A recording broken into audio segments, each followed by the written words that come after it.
গীতসংহিতা 90 এ প্রার্থনার গীত আছে। ঈশ্বরের দাস মসির দ্বারা লেখা হয়েছে প্রার্থনা। মসি বলছেন, হে প্রভু, তুমি পুরুষের পর পুরুষে হইয়া আসিয়াছ, বাসস্থান আছো, এই আছে বার্তা। আমাদের বাসস্থান কি আছে তা বলুন, আমাদের জীবন কোথায় আছে তা বলুন। বংশের পর বংশ। আমাদের জীবনে ঈশ্বর কি করেছেন? তার বাসস্থানেতে লুকিয়ে রেখেছেন। এই জন্য বাইবেল বলে, যদি তুমি যীশুখ্রিস্টের সঙ্গে উত্থাপিত হও তো তোমাদের জীবন ঈশ্বরের সহিত গুপ্ত রাখা আছে। এই তো ঈশ্বরের রাজ্য, সিয়নের নগর, বংশের পর বংশ বাসস্থান বানিয়েছেন।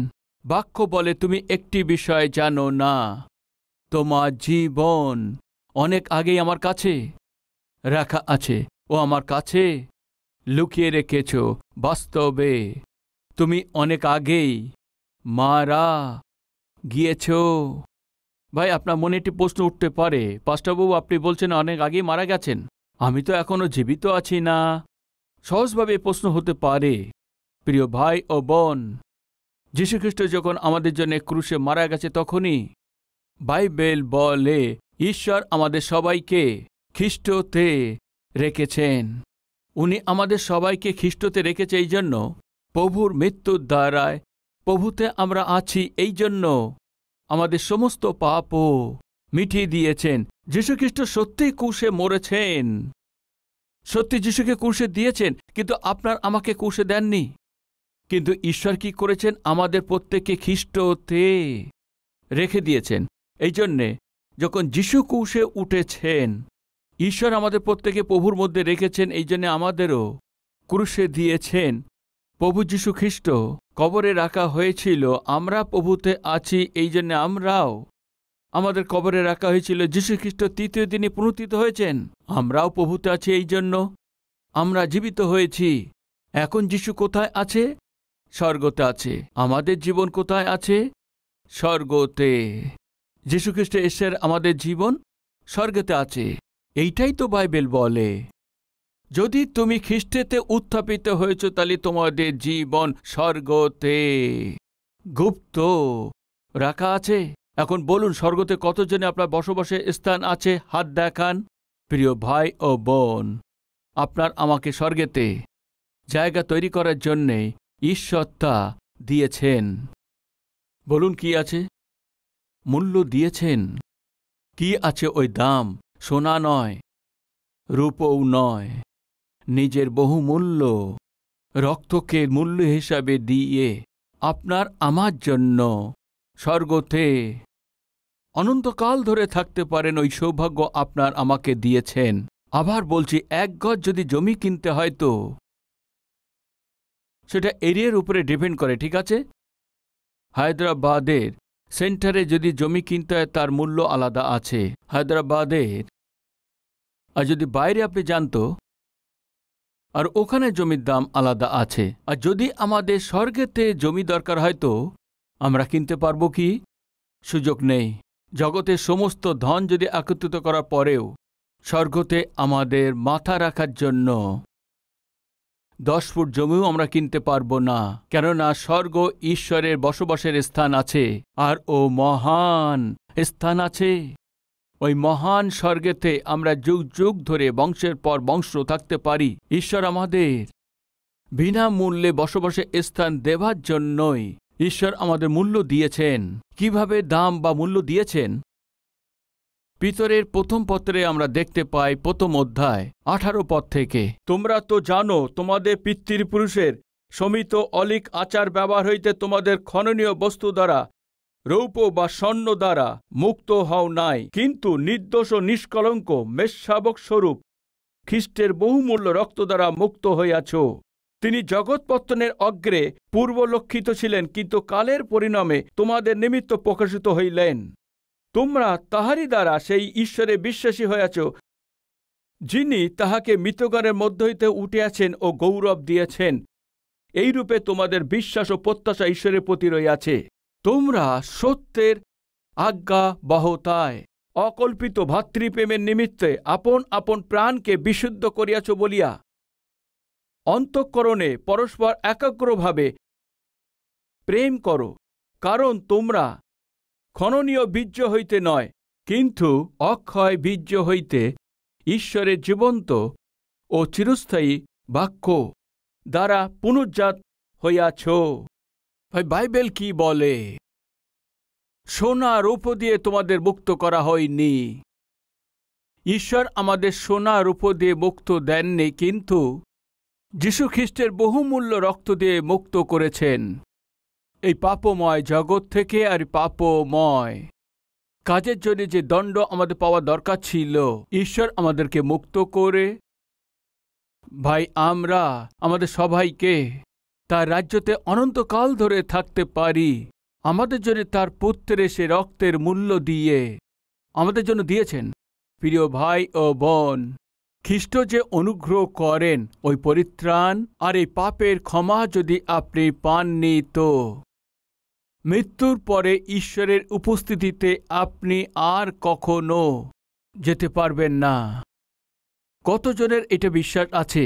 আমার জীবনকে ঈশ্বর স্বর্গেতে লুকিয়ে রেখেছেন, মৃত্যুর পরে ওই সময়ই আমি স্বর্গেতে ঈশ্বরের রাজ্যতে আমি যুগ যুগ ধরে থাকব। এরকম বিশ্বাস আমাদের মধ্যে কতজনের আছে? একবার হাত দেখান।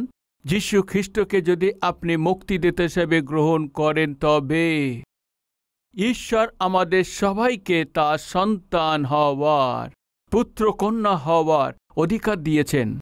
যদি আমরা তার সন্তান থাকি, বংশের পর বংশ আপনি ওই ঈশ্বরের তার স্থানে বসবাস করবেন।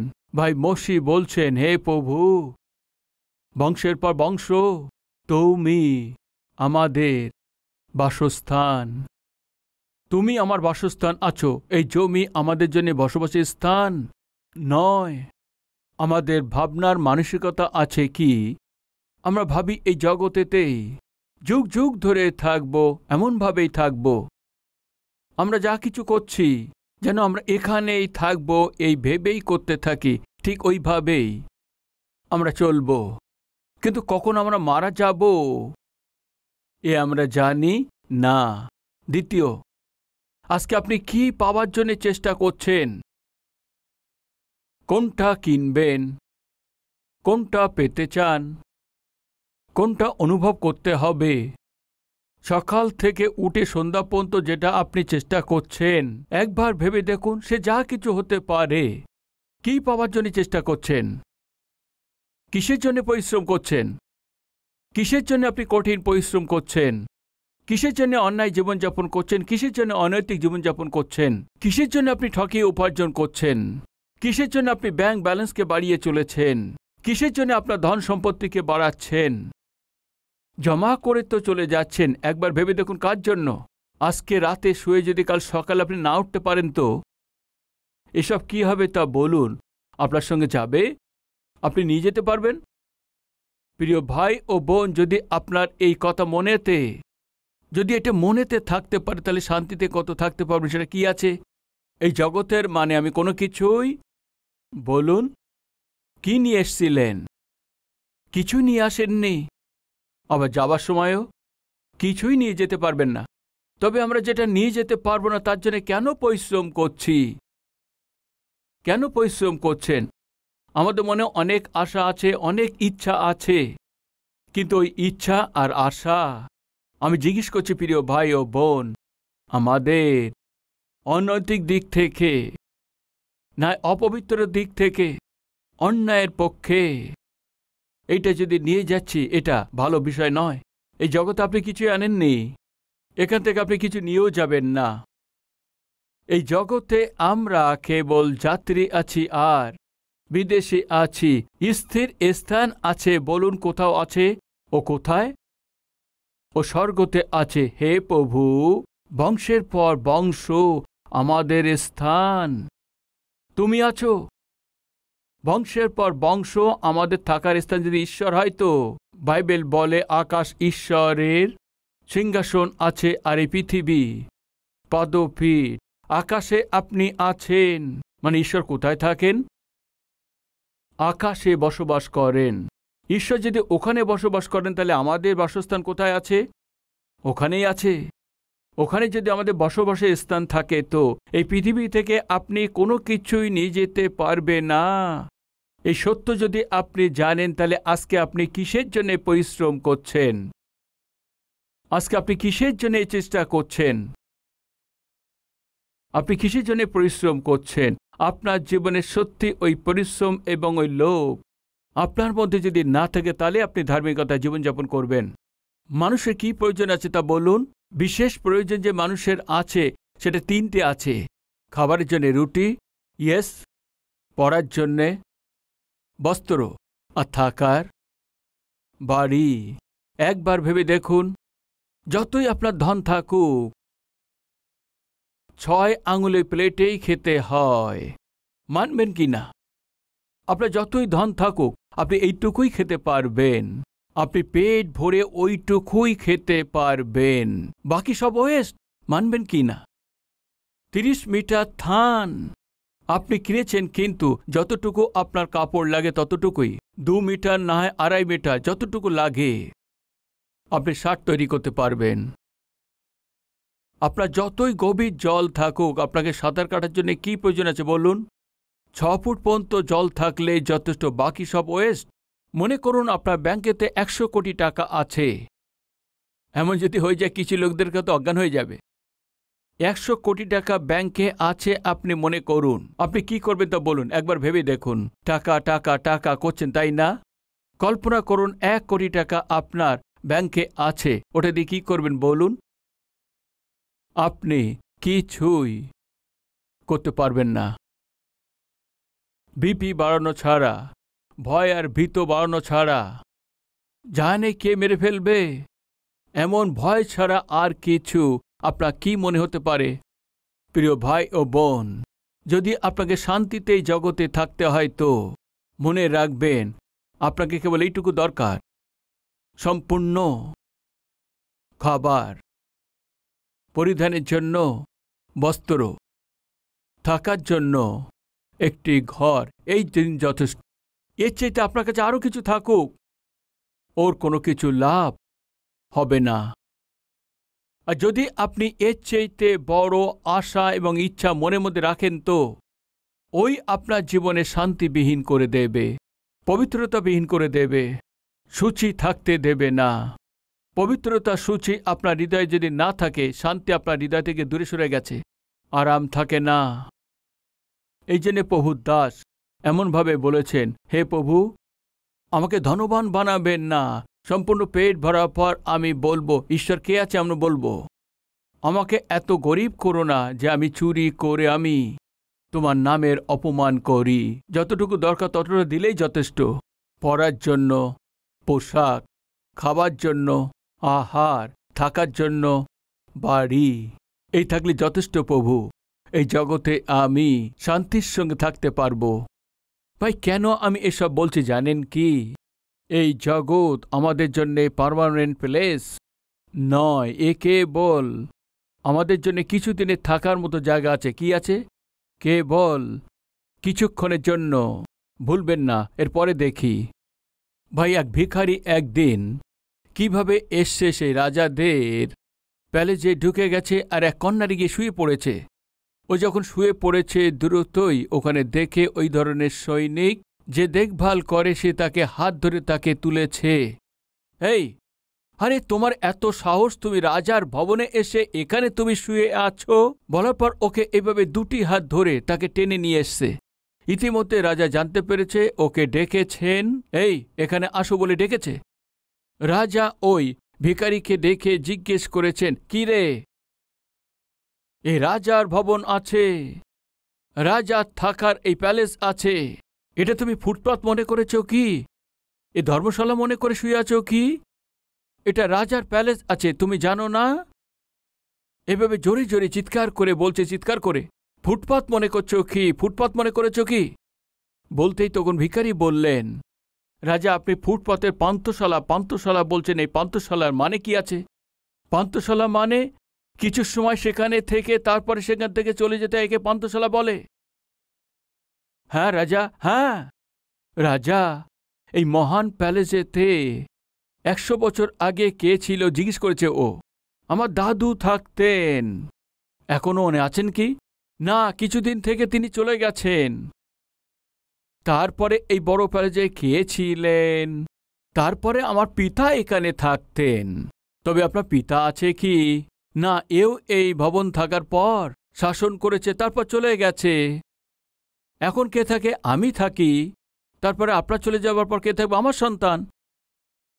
পান্থশালা মানে কিছুদিন থাকার পর চলে যেতে হয়, তাই না? এই তো আছে আপনার এই ঘর। প্যালেস প্যালেস আপনি বলছেন, তাই না? ও আপনার দৃষ্টিতে, কিন্তু আমার দৃষ্টিতে পান্থশালা। কিসের জন্য? আপনি বললেন না পান্থশালার মতো আমার দাদু ছিল, তারপর সে চলে গেছে। আপনার পিতা ছিলেন, তারপর চলে গেছেন। এখন আপনি আছেন, আবার কালকে চলে যাবেন। এরপরে আপনার সন্তান আসবে, এও তার সময় মতো সে চলে যাবে। তার নাম আপনি ভবন রেখেছেন না প্যালেস রেখেছেন? বলুন, বা আপনি অন্য কোনো নাম রাখুন।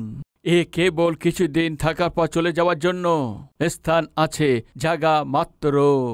এক পান্থশালা আছে।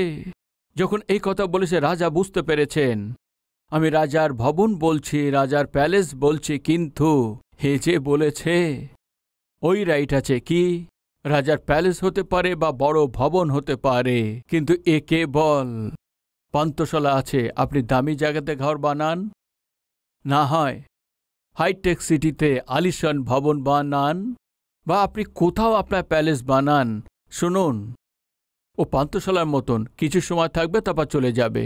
কিছু সময় থেকে চলে যাবেন, কিন্তু একটা খুশির সংবাদ কি আছে? সেই খুশির সংবাদ বলতে গেলে বংশের পর বংশ আপনার বসবাসের স্থান একটি আছে। বলতে গেলে কোন স্থান আছে? মসি বলছেন, হে প্রভু, আপনি যেখানে থাকেন ওইটাই আমাদের বংশের পর বংশ থাকার জায়গা আছে। যদি আপনাকে বংশের পর বংশ ঈশ্বরের সঙ্গে থাকতে হয়, তো ওর জন্য একমাত্র রাস্তা আছে, ও আছে প্রভু যীশু খ্রিস্টকে আপনার পরিত্রাতা রূপে গ্রহণ করা।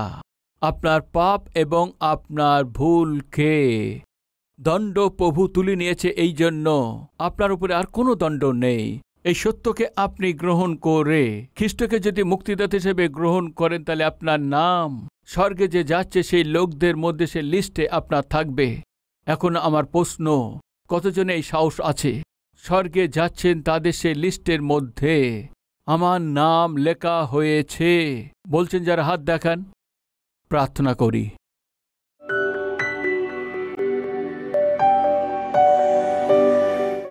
পবিত্র ঈশ্বর পিতা, এই জগতে আমাদের কাছে ধন সম্পত্তি না থাকুক, এই জগতে আমার কাছে অনেক কিছু সমৃদ্ধি না থাকুক, এই জগতে পিতা অন্যের কাছে যে ব্যাংক ব্যালেন্স আছে যেন আমার কাছে না থাকে, কিন্তু বংশের পর বংশ আমরা যেখানে থাকতে পারি, আপনার বসবাসের স্থান আমাদের স্থান আছে, ওখানে আপনি থাকতে দিয়েছেন। এই জগৎ কেবল কিছুদিনের জন্য। এটাকে আমরা কোনো নাম রাখতে পারি। এই জগতে আমরা কোথাও বসবাসের স্থান জায়গা তৈরি করতে পারি। ও কেবল পান্থশালার মতো। এই জন্যে পিতা, আমরা যেমন কিছু নিয়ে আসিনি, আমরা এই জন্য সঙ্গে কিছু নিয়ে যাব না। এই সত্যকে আমাদের হৃদয়ে মনের মধ্যে যেন রাখতে পারি। আমাদের কাছে যেটা আছে সেটাতে সন্তুষ্টতে থাকতে পারি। অকারণের অভিলাষাতে আমাদের আত্মিকতা যেন নষ্ট না করি, পবিত্রতা যেন নষ্ট না করি, আপনার সাথে সহভাগিতা যেন নষ্ট না করি, সূচি বিবেককে যেন নষ্ট না করি। পরার জন্য কাপড়, খাবার জন্য আহার, থাকার জন্য বাড়ি, এই হলে যথেষ্ট পিতা। এই পান্থশালা সেরে কোনো না কোনো দিন আমি আপনার রাজ্যতে চলে আসব। ওখানে যুগ যুগ ধরে আপনার সঙ্গেই থাকব। ও মহান রাজ্য আছে, সোনায় মোড়া সেই রাজ্য আছে।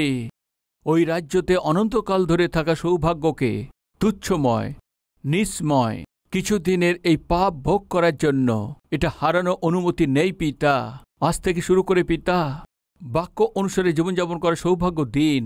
এই প্রার্থনাকে যীশু খ্রিস্টের নামেতে চাইছি পিতা, আমেন।